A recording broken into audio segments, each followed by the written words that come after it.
There we go. Got it. I've been having nightmare recordings this week. We're recording lessons on Zoom at my work, right?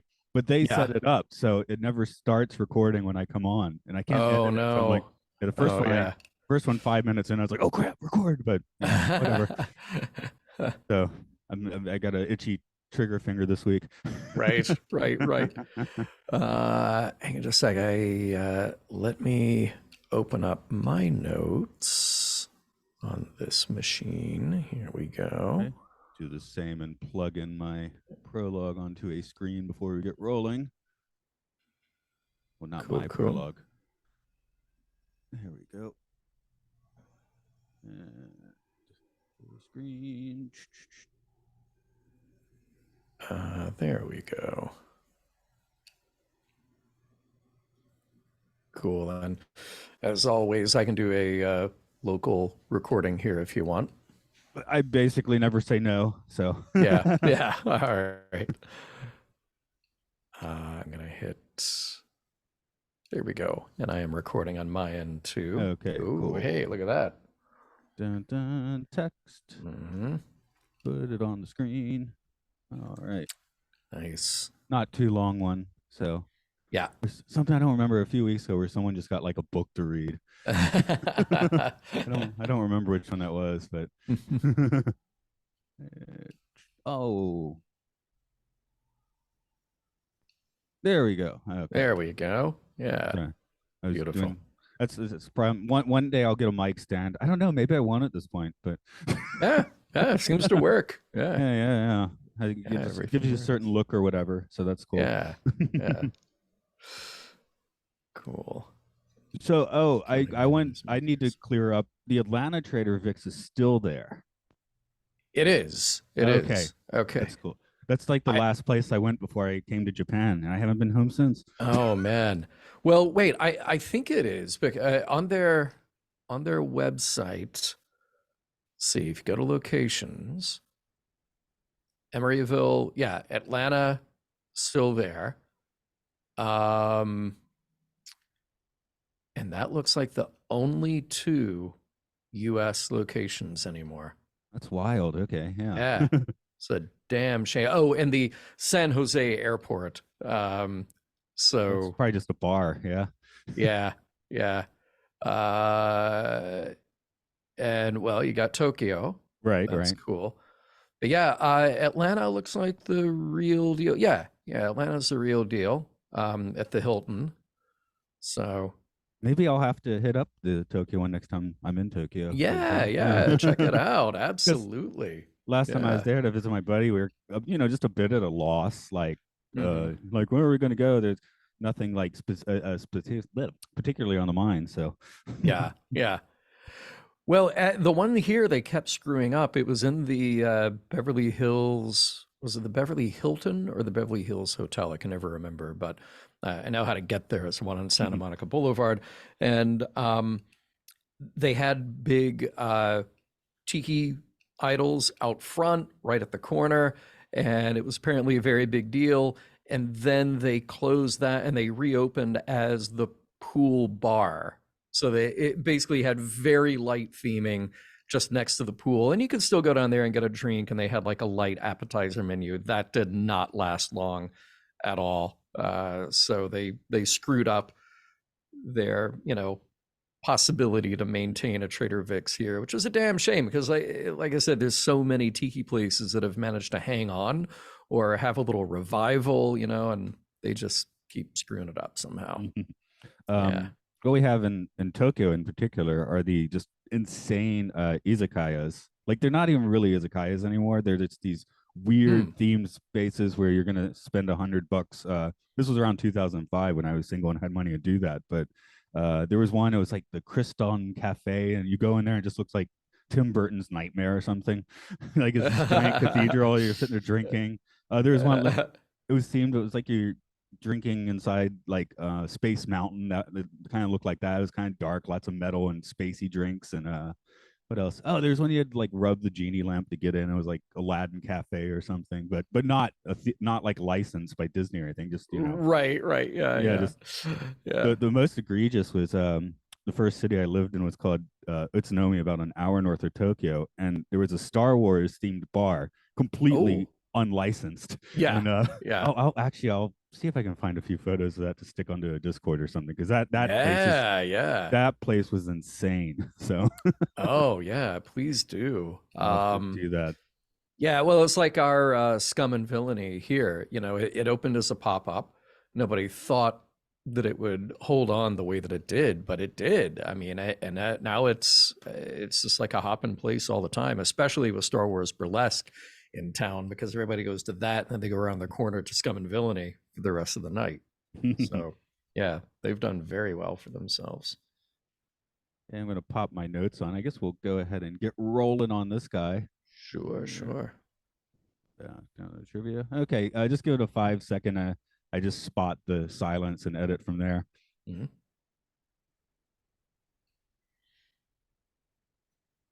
Hello, welcome to Time Enough Podcast.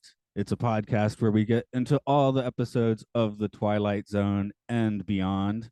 This is Matt here joining me today from should we call it Mission Log Prime? The main Star Trek feed of Mission Log is John Sure. Champion. There you go. Fair enough. Mission Log Prime here from fabulous Roddenberry World Headquarters in beautiful downtown North Hollywood. Not even downtown North Hollywood, but we are in Burbank Boulevard in North Hollywood. Okay, so Yeah. now they know where to find you when you Yeah, if you exactly. say something Yeah. horrible today. So today we are having a look at the episode Static, almost to the end of our videotape run. It's 5 out of 6 for this one. So that's the trivia I just said there, because I've stopped putting it's a videotape episode of my trivia because I quit noticing, I guess. Right, right. Yeah, 5 out of 6, and honestly, like the change in quality is always kind of a weird thing to get used to or to remind yourself of when you hit that string of 6 episodes. But I always like looking for the little tricks that are cool that they could carry off with video, you know. So now it's a little bit of a mixed bag when you get to those. Yeah, how you block it, you might get something Mm-hmm. a little different, or something, a weird reveal. Yep. Yep. I, I, As I we think do in this one. Yeah. I think I'm gonna go back. I was like saying 22 really should have been on film, and it should have. But now the Mhm. more I think about it, I'm like, that was a good video one, just Yeah. to give it a gauzy, nightmarish quality. Right. Right. As for this episode, the original air date was March 10th, 1961. Script is by Charles Beaumont, though the original story is credited to an Oki Rich, I guess. Hmm. OCEE. I don't really know. OC Hmm. Rich. I'm not quite sure how you Aki, say it. OC, Oki. Could, Yeah, not yeah, really yeah. sure. Yeah. Dean Yeager played Ed Lindsay. Yeager went from Leaping Studios in the studio period, working as a contract man for Paramount, 20th Century Fox, and MGM, culminating in a Best Supporting Actor win for 12 O'Clock High. He later had a run on the TV show Mr. Novak and had his final appearance on the season 3 finale for Cheers. Wow. Yeah, long That's run. quite a run. Yeah. That's quite a run. It's an Yeah, actor where because it's like, I definitely know the name, and I'm saying here Dean Yeager, right? It's not Jagger, yeah. I'm like, yeah, right, I right. just know that it's somehow from pop culture, Yeah, savantism or something. right, right. Vinnie Brown was played by Carmen Matthews. She started off with stage Shakespeare, but she also made a name for herself on television. She appeared in multiple episodes of Alfred Hitchcock Presents, as well as guest spots on The Fugitive and the 150th episode of MASH. Ooh, Yeah. nice. All right. The affable Professor Ackerman was played by Robert M. Hart. He typically played more villainous roles, doing all the wrong things in films such as 310 to Yuma and Underworld USA. Mm. Okay. As always, I'm going to give you the prologue, but I think I have to like work you into this one a little bit, because the prologue itself is kind of a response this week. Yeah, which I love. I love the blending of the, kind of breaking the fourth wall and Rod being on set there. So I'll kind of lead you into Yeah. that. Hey, mister, what's that? Oh wait, well, and then it's hang on, that it's like never seen a radio like that, right? Oh, yeah, sorry. I Yeah, should yeah. never seen a radio. Yeah, good thing. Never seen a radio like that. No one ever saw one quite like that because that's a very special sort of radio. In its day, circa 1935, its type was one of the most elegant consoles on the market. Now, with its fabric covered speakers, its peculiar yellow dial, its serrated knobs, it looks quaint and a little strange. Mr. Ed Lindsay is going to find out how strange very soon when he tunes into The Twilight Zone. All right. So my first thought on this episode, which I do like, but out of all the episodes of the Twilight Zone so far, I'd say this one's the most anachronistic. If you showed this to Mm. someone under 30, it like barely makes sense, I think. Yeah, well, it's interesting you say that because I think that is honestly, you're right. And then that kind of is the point because the theme in this is about the disconnect as technology and the world changes around us, and then how we kind of get lost in the comfort of our nostalgia and the things that make sense to us. So yes, and it's not just with the technology, but just the mere setting where they are, like trying to figure out how a boarding house works and who lives there and why they'd be there for 20 years. And there's an unfulfilled relationship there. Like it's so strange just to kind of wrap your head around the physical location and the time. Yeah, I mean, I feel like people now just get roommates most of the time. It's Mm-hmm. not such a boarding house situation. I'm Yeah. thinking I'm thinking the closest I got to that was when I was about 22, 23, 24, doing environmental education, working on site and basically a group of 10 to 15 teachers, in the bit kind of a boarding house situation. So, Yeah. Well, but that's the thing is usually something with students or like a work type situation where you're talking about a limited run for a specific purpose, not just a place that an adult with a job would live for 20 years with, a half dozen other adults doing the same thing, you know? because Like I know. it's sort of, it's almost a throwback to, there were times when a lot of people lived in hotels.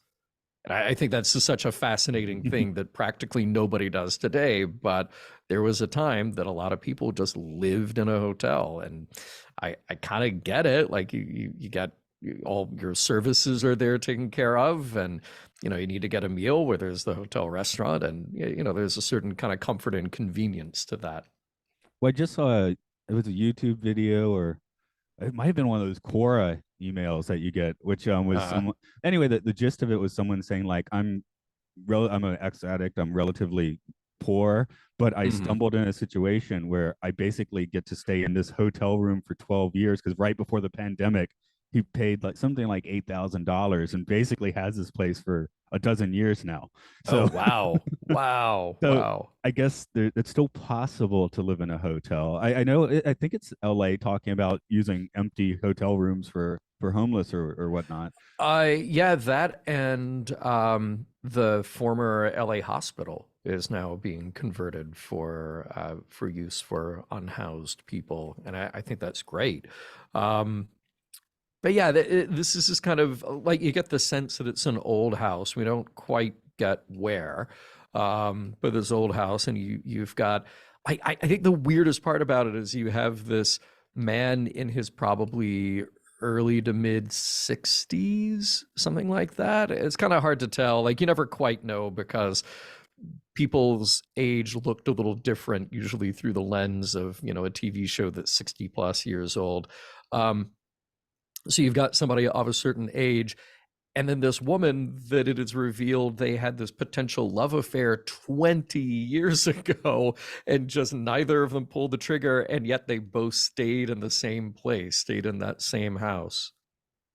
Yeah, I mean, as a guy sitting here in Japan, I always had like the driving urge to get out of my hometown. Not because I dislike my hometown.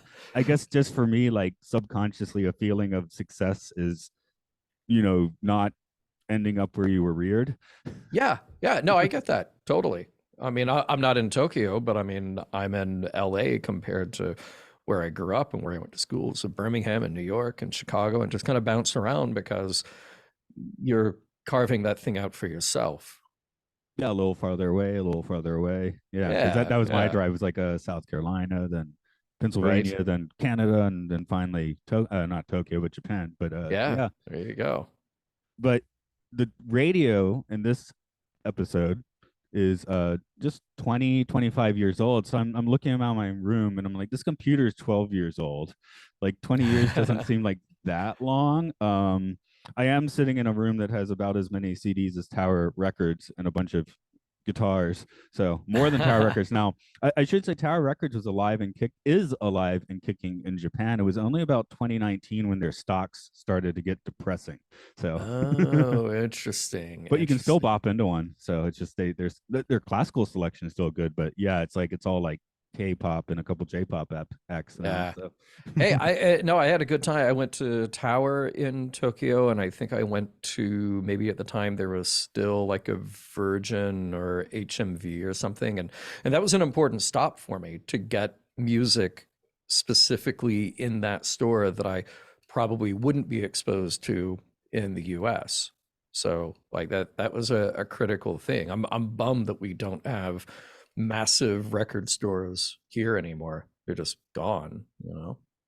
yeah, um, and then I'm thinking Tommy Dorsey's listening to a 20-year-old recording a 20. That's like hearing like the Strokes on SNL now, right? It doesn't seem like that long ago. Like last night, I was listening to the Tyrannosaurus Rex album, right? It's 55 years old now. Right, right. But see, that's kind of the weird thing though, because like some technologies, so okay, if we try to understand how radically different a 20-year-old technology is to something that we would have now, okay, yeah, you and I could use a computer that's more than 10 years old pretty easily, and things aren't that different. But you know, a smartphone, a modern smartphone compared to, you know, a rotary dial phone that we definitely had on the wall at my parents' house 20 years ago. Like those are pretty radically different. Or I guess like an electric car now, pretty common in LA compared to 20 years ago, where just that would have been you know, a weird experimental thing. So I kind of get it when it comes to some technology, but music especially is not one of those things that just ages itself out of existence that quickly. And I think, well, maybe especially now because we have at our fingertips access to practically every song ever recorded. But even then, you know, even in the late 50s, early 60s, you could still play a record that was recorded 20 years prior, you know. Where when I was a kid in the 80s, you know, I could put on an album that my parents bought in the 60s or early 70s. Like that doesn't change. The access to older music doesn't change. But this is almost like a Back to the Future thing where nobody had heard of a rerun. You Yeah, know, they're really. like, how could you possibly hear Tommy Dorsey on the radio? Well, because he was an internationally successful artist who had tons of recordings made and you could just play that and broadcast it. That's not that hard to figure out. So I found it much spookier or whatever when they're like, here's the president FDR. That's something that might more likely be ephemeral. Like you maybe they didn't record like every address, every fireside chat the man made, you know? So Yeah, yeah, yeah. hearing that, so I am thinking if I turned on the radio and had like, here's President Clinton making a speech. I mean, I can see that in Contact as well, right? But the live feel of that might be a little different, I guess, because that's the news. Yeah, yeah, exactly. Well, the news stuff was interesting. But again, like for somebody now, you know, you can go to YouTube or you can go wherever and just go like, oh, I want to see this broadcast from this day in whatever historic period that thing was recorded. Like that, again, you wouldn't think twice about that. Like, oh, I need to go watch an air check from, you know, NBC News on 9/11. Okay, that's easy to do. That is a very easy bit of research to pull up now. But in 1960, that would have been really radical. Part of the I guess the change in everyone's mind frame. I'm not not even halfway through. I just started the book about 2 days ago, but Mm. Chuck Klosterman's new book, The '90s, which has him Mm. just kind of breaking down like what was it culturally, and the one Ancient of the history. Yeah. yeah, but one of the chapters on movies, you know, and it seems obvious once he starts talking about, but the proliferation of the video stores allowed us all to start deconstructing the movies. Like now, if you go to the movie theater and there's this bad film with one really good thing in it, you're just like, I saw a bad film. But Mm. when you have the Hmm. video store, it's like, well, this bad film has this cool thing, this bad film has this cool thing. I'm going to put it all together, and you get Pulp Fiction. You know, Right. a movie that's Right. not trying to be like, not trying to make a philosophical statement, not trying to be like the ultimate crime movie. It's a movie, as he says in the book, trying to be a movie.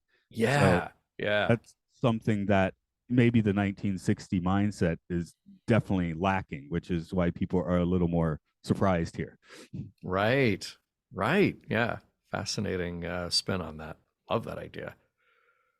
um I do like, you know, once he gets obsessed with this radio, his what are we gonna call Vinny, his, it's like it's not quite a lost love, she's still in his life, but Yeah, yeah, yeah. It's hard to say. The once and future girlfriend in the parallel timeline. I mean, it's complicated. Yeah. and they weren't roommates or boarding house buddies, but I remember like my aunt having sort of like, you know, that kind of relationship with the once and future boyfriend sort of guy that was, you know, always around till he wasn't, right? Yeah, But yeah, you know, so yeah. I guess the boarding house part's weird, but you know, that's where a thing happens. She's certainly comfortable enough to throw away his stuff, though, is my main point. So That's yeah, that's a little serious. Like the investment that other people have and what he's doing seems a little strange, and the fact that they would actually go to that trouble to take his property and say like, oh yeah, yeah, no, we got rid of it. Well, that's a little presumptuous. Yeah. I think my comic book collection is still at my parents' house. I don't think they've thrown it away yet. Now, about a year or two ago, I did catch my wife trying to clean house, and she had tried to throw Oh. away my full size Cookie Monster puppet, and she was like, "Oh, go Oh take out no the no no garbage." No, I was like, "Why is the no. Cookie Monster and Lotso Bear was there?" Telling me, "You don't throw away Lotso Bear; he'll come back and kill you in your sleep." Of course, of course. I did let her get rid of several of the stuffed animals. With a few, I was like, "No, we don't get rid of the Cookie Monster. That's at work now." So, um, Good, I good saw as it should students be. with it. He's like, "What's your favorite food?" And if they say anything but cookies, he'll like start to like assault them. Oh, your answer is cookie. Nice. The most disturbing part is 75% of the kids just change their answer to cookie. But I guess as well, you know, Luke, my coworker says, well, they do have a grown man telling them to change their answer. Now they're terrified of Cookie Monster. Way to go. Yeah. Yeah, they should be terrified of the Cookie Monster. But actually, there was one class where I was told, "Don't bring the Cookie Monster," because the 6-year-old girl is terrified of the Cookie Monster. How can you be terrified of the Cookie Monster? Right. Oh Um, man. and I'm looking, yeah. Sorry, I had oh, here we go. The Hmm. other thing I put is, of course, she refers to him as being the meanest, sourest, most cantankerous old man, which I guess today equals hipster. A little bit. You know, it's interesting. You say hipster, and he's got this vintage radio that he's so married to. I had a question in my notes. Is this guy the ultimate gatekeeping fanboy? That he has decided what is the only true art form delivered in the only true medium, and anything else that doesn't live up to that standard is subpar and has no room in his life.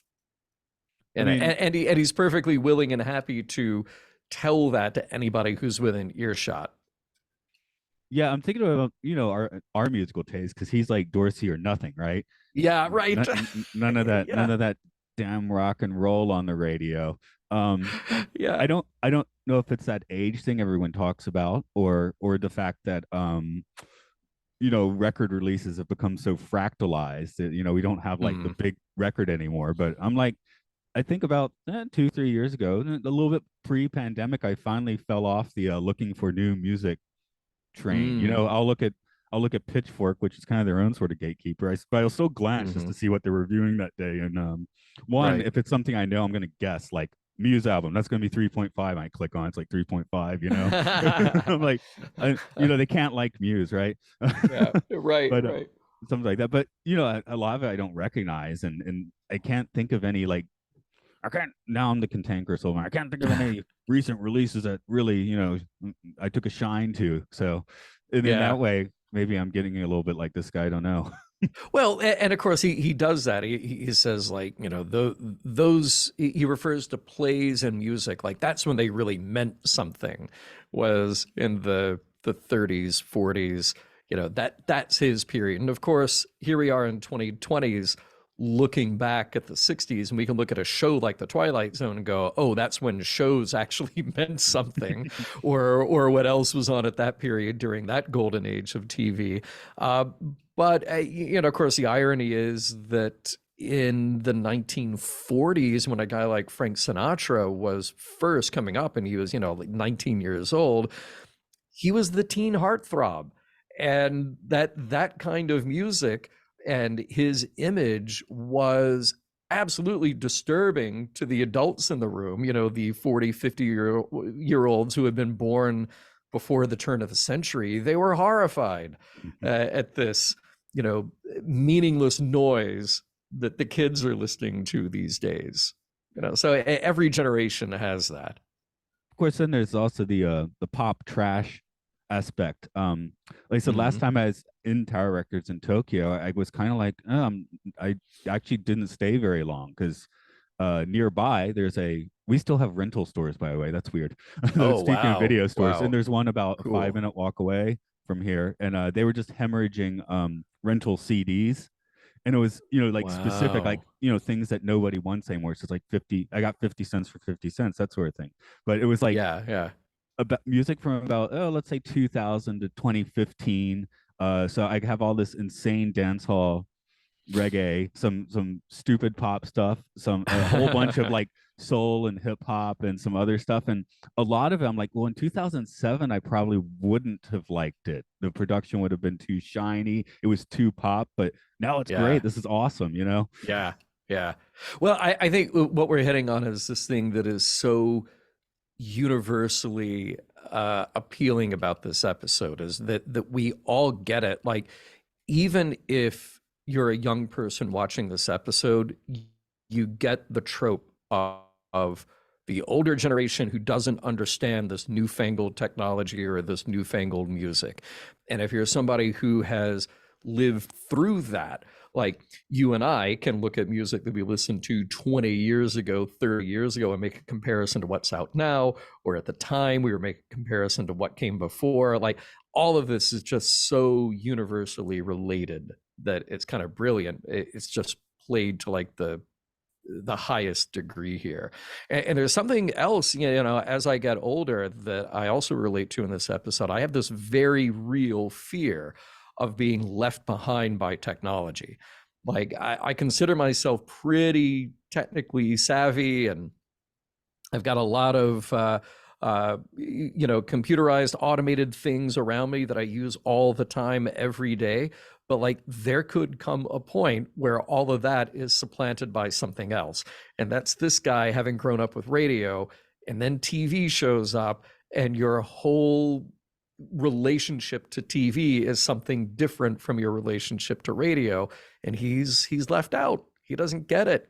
Not only does he not like the content, he doesn't like the way that people sit there and watch it. Like just from the get go, he is not happy about that at all.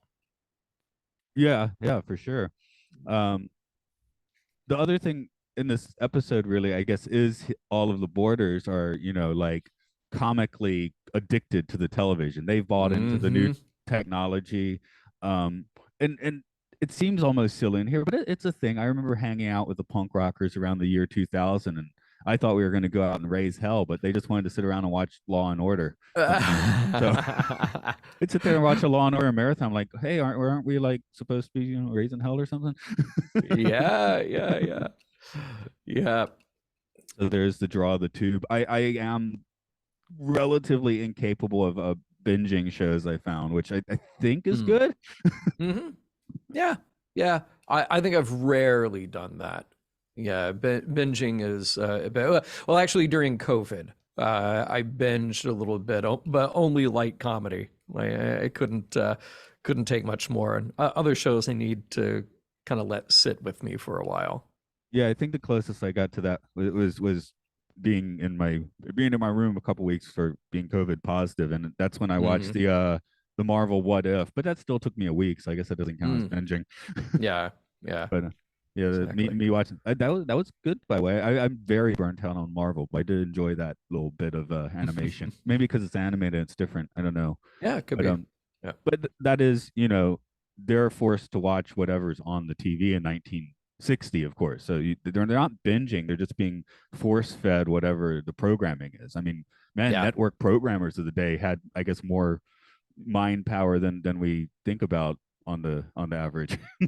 Well, and think about that because this is 1960, and to have that early in the game, that early in the popularity of TV, a show then that is making a commentary about TV is that's a pretty fascinating thing that Rod Serling very rarely pulled punches about anything, and this is another one of those places where he's kind of revealing by showing those clips that he's showing, those made up like commercials and stuff that are in the little glimpses of TV that we get, really telegraphing to the audience, okay, look how kind of insipid and just like not very thought provoking all of this is. Yeah, when his radio breaks, I'm like, I wrote my notes. He needs to go find that Pleasantville repairman, which I guess is kind of a similar commentary on that kind of banality. Yeah, yeah, yeah, Also, I guess in those deconstructing '90s, maybe that book will get to it eventually. We'll see. yeah. Could be, could be. Yeah. Do you have any other big points on your notes you'd like to throw out? Yeah, I mean, I think the other kind of very relatable thing here, and it depends maybe on where you are in your life and uh, your relationship to media, but this draught of nostalgia, I think, is just infinitely relatable as well.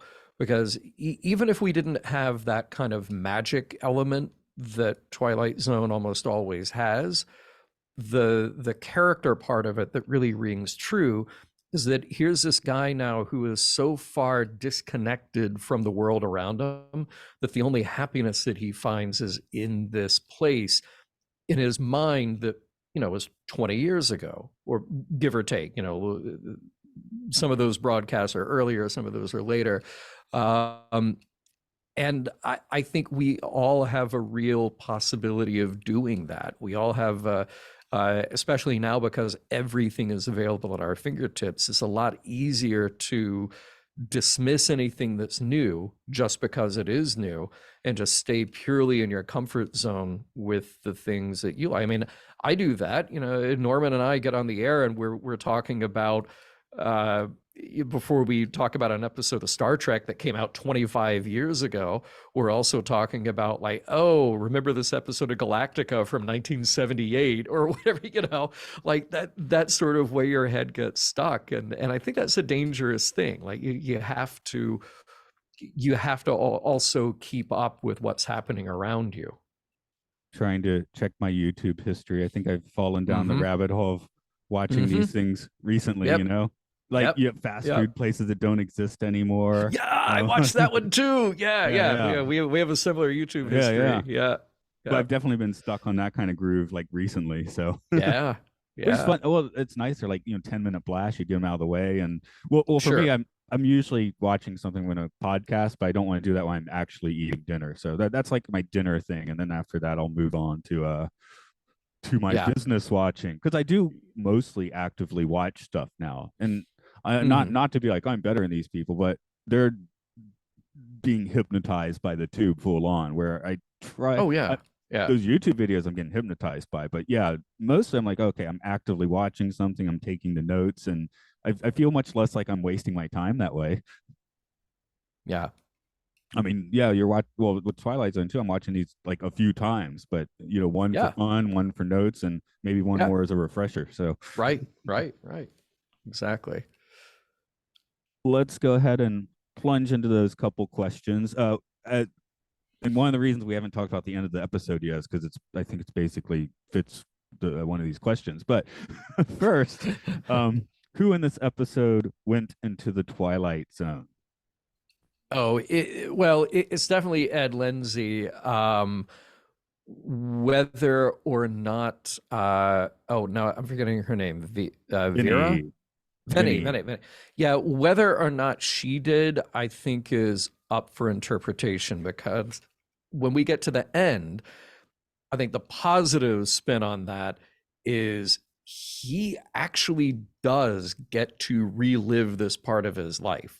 This radio is the magic time machine that takes him and Vinny back to 1940, and he gets to do it all over again and hopefully do it better, not make the same mistakes that landed them both in the same boarding house as mere strangers for 20 years, you know? So in that case, maybe both of them. But there's also the darker interpretation that it's just him and this is just in his head.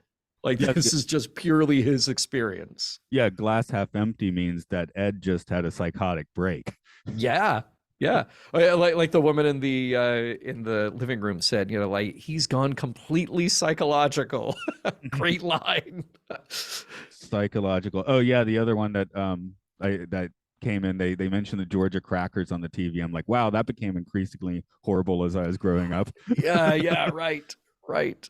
But and I was talking to my coworkers a few days ago, and Georgia didn't even get rid of the Confederate battle flag from our state flag till like the mid '90s or something. It's Oof. some of Oof. these Oof. sometimes the anachronism's a little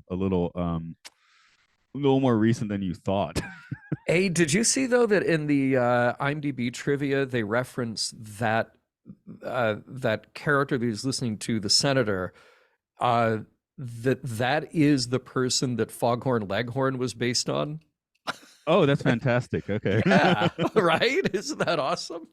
Yeah, I thought I think we all just assumed General Southern Democrat at the time, but Yeah, no, no, no. And his name is something literally like Cleghorn or something. So I'm like, all right, Looney Tunes, way to go. Way oh yeah. to, way to make it topical. Yeah. But I was thinking the ending of this one does bring us back to that 16 millimeter shrine conundrum Mm, where it is like, is this a real happy ending or is this a super existential dread horrible ending? right. Yeah. But even then, it's like how how terrible is it? Even if this is an individual experience, even if it is a mental break or breaking point for him, are we okay as the people on the outside just to go, yeah, you know what? Let him live that way. Mentally, he is happy now. Mentally, he's where he wants to be, and he gets to escape into this kind of strange piece of the past. And that's why this is a good kind of bookend for a 16 millimeter shrine. Like we can definitely take that glass half empty look, but at the end, I also get the feeling that because of Rod Serling's closing narration, that we are meant to take away the happy ending version of this, where this is literally what happens to these two people because of the magic radio. Yeah, yeah. That's just the double-edged sword of the Twilight Zone. Even when they tell you it's a happy ending, you're gonna Yeah, be like, but is it? but is it? Right? Yeah. So so that makes the second question very convoluted today because it depends on what direction you take it from. Being, does Ed Lindsay deserve his trip into the Twilight Zone? Hmm. Does he deserve it or do we all deserve it? Because he's kind of a cantankerous jerk. Um, but he gets to this place where there is some happiness to be found, some opportunity to be found. So does he deserve that? Well, no, he's just kind of been a jerk all the way up until now. But the people around him, if it's real, do they deserve that? Because here's a guy who had a breakthrough and now is going to be a better person about it. Sure. Because yeah, with the happy ending. So let's take the Mm, track where Vinny is also in the Twilight Zone and magically transported back to 1940. Is that what she wants? Maybe she's had a. I mean, I guess she has the mm, unrequited love thing going as well. But yeah, who knows? Maybe her last 20 years have been generally fine, and she yeah. might not want to erase those. Right. Right. No, exactly. Yeah. So maybe she doesn't deserve it. She has no say in this. Yeah, yeah. Yeah. So it's like, yeah, either way. I mean, she looks happy, I guess, but yeah, that could Sure. be. You never know if it's Stepford Wife happy again because this is the Twilight Zone. Right. Yeah. Yeah, exactly. um, how about the trip-o-meter rating? Looking somewhere from 0 to 5, being super trippy. Where do you want to put this one? I mean, this is about a 3. I think like it's just slightly over the midpoint of trippy because we're sitting here asking each other if this is a magic radio that has time machine capabilities and can rewire somebody's entire psychology and overwrite maybe this poor woman's 20 years of her adult life. Like, that's a pretty trippy, weird thing. I think it's less trippy just if we're solely looking at Ed's journey, because with Ed, it's just like a process of connecting back to this thing in which he finds joy. So that is a less trippy idea. It's a more trippy idea that we're actually manipulating somebody's life and they don't know it. Yeah, I had the same thought as yours. 3 with a giant question mark.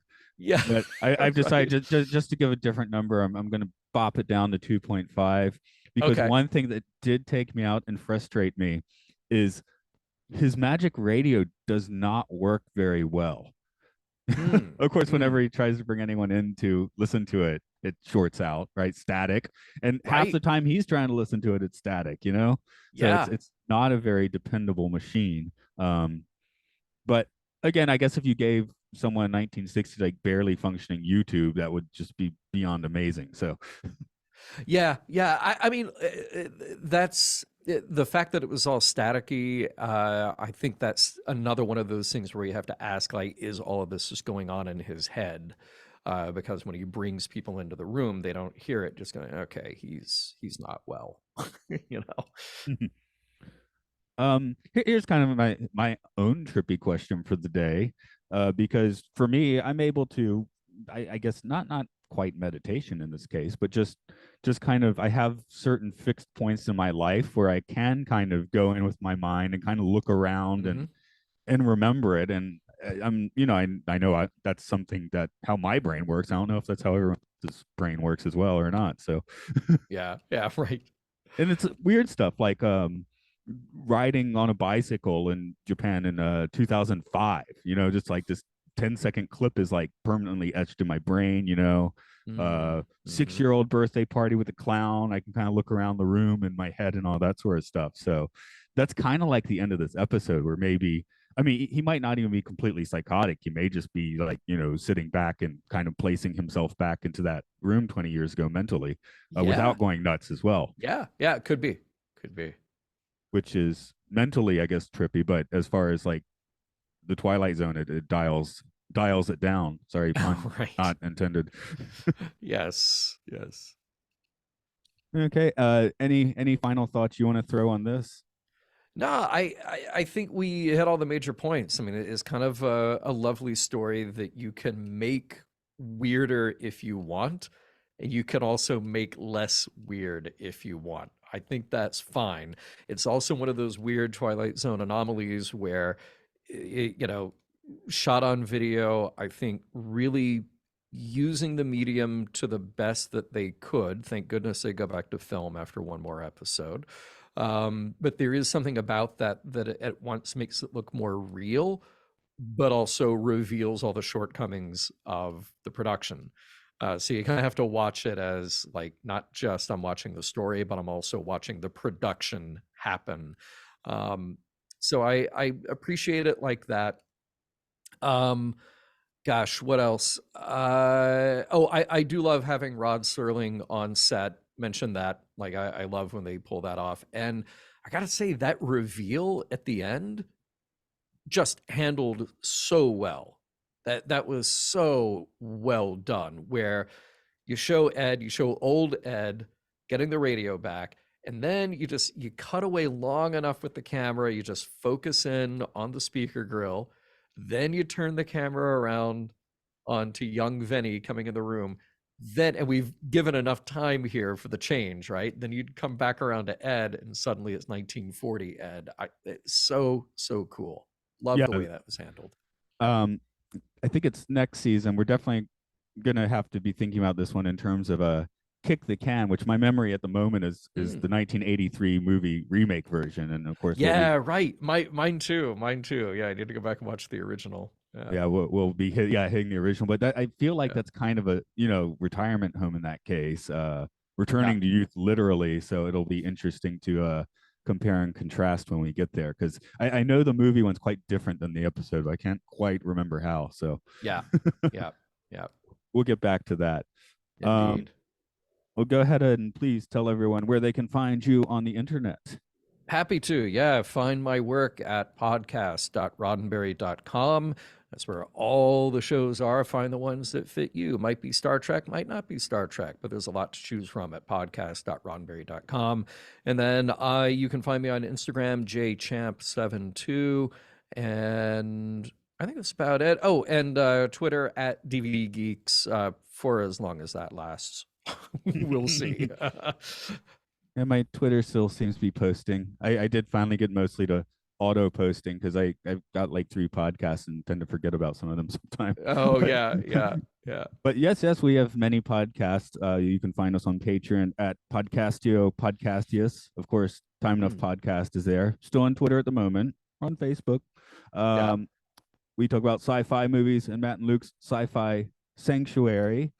And if you're into video games, there's things for you like Luke loves Pokemon, Monster Mash about Monster Hunter, and the Game Show, which is for British folks yelling insults at each other for an hour or so. It's my favorite. Yeah, There you yeah. go. Well, Yeah. sort of the British panel discussion vibe, right?